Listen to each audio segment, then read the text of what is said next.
लोकसभा चुनाव के मद्देनजर सियासत अपने चरम पर है। चुनाव प्रचार धुआंधार चल रहा है, तो ऐसे में सियासी दल एक दूसरे पर आरोप प्रत्यारोप लगाने में जुटे हुए हैं। दरअसल राहुल गांधी के शक्ति के खिलाफ वाले बयान पर अब सियासत तेज हो गई है।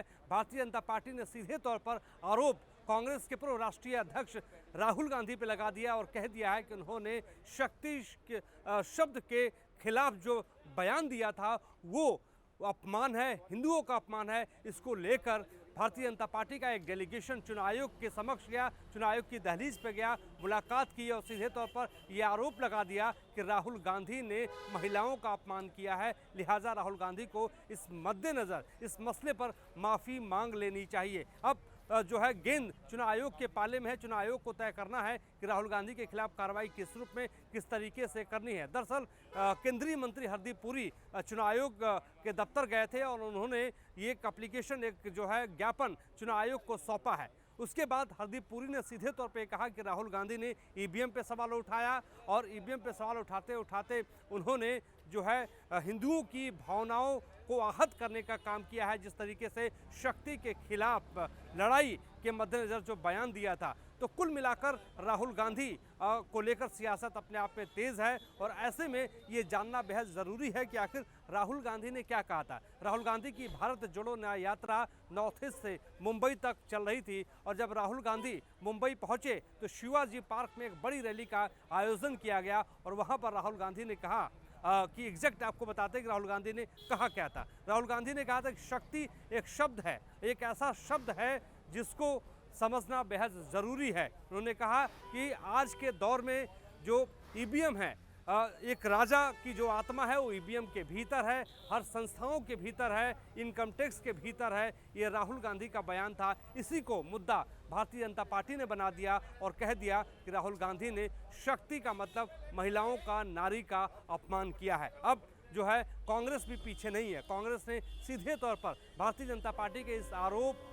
को लेकर बीजेपी को ही कटघरे में खड़ा कर दिया है और कहा है कि भारतीय जनता पार्टी जब महिलाओं पर अत्याचार होता है तो वो कुछ नहीं बोलती है। राहुल गांधी को बेमतलब जो है घेरने का काम कर रही है, कटघरे में खड़ा करने का काम कर रही है। कांग्रेस यहाँ भी नहीं रुकी। दरअसल आज हमने इसी मसले पर बातचीत कांग्रेस के बड़े नेता, पूर्व सांसद और उड़ीसा के प्रभारी अजय कुमार से की। अजय कुमार ने कहा कि जब महिलाओं पे जो है अत्याचार होता है, जब बनारस के भीतर किसी लड़की का बलात्कार होता है, जब हाथरस में केस होता है, तो भारतीय जनता पार्टी इस मामले को संज्ञान में क्यों नहीं लेती है। दरअसल लोकसभा चुनाव अपने चरम पे है। सभी सियासी दलों ने टॉप गियर लगा दिया है। सभी सियासी दल जो है एक दूसरे पर आरोप प्रत्यारोप लगा रहे हैं, एक दूसरे को घेरने की कोशिश कर रहे हैं। तो अब सवाल यही है कि राहुल गांधी इस पूरे मसले पर जवाब क्या देते हैं। राहुल गांधी ने जो है एक ट्वीट करके अपनी सफाई दी थी। उन्होंने कहा था कि शक्ति शब्द का मतलब जो है किसी नारी से नहीं है, बल्कि शक्ति शब्द का मतलब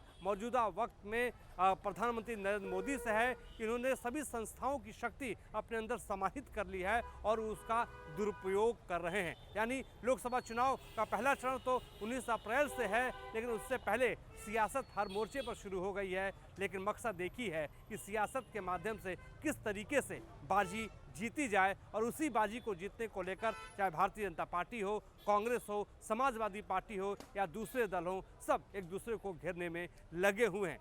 आपको ये भी हम बताते चले कि चुनाव आयोग ने इस मसले पर कोई जवाब नहीं दिया है। भारतीय जनता पार्टी चुनाव आयोग की दहलीज पर है, चुनाव आयोग के सामने शिकायत कर दी है और ऐसे में अब फैसला ये करना है कि चुनाव आयोग को फैसला ये करना है कि राहुल गांधी को लेकर करना क्या है।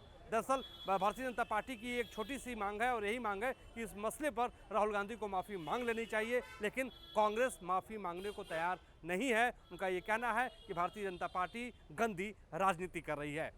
हमारे सहयोगी संदीप सिंह के साथ मोहित राज दुबे, न्यूज़ 18 दिल्ली।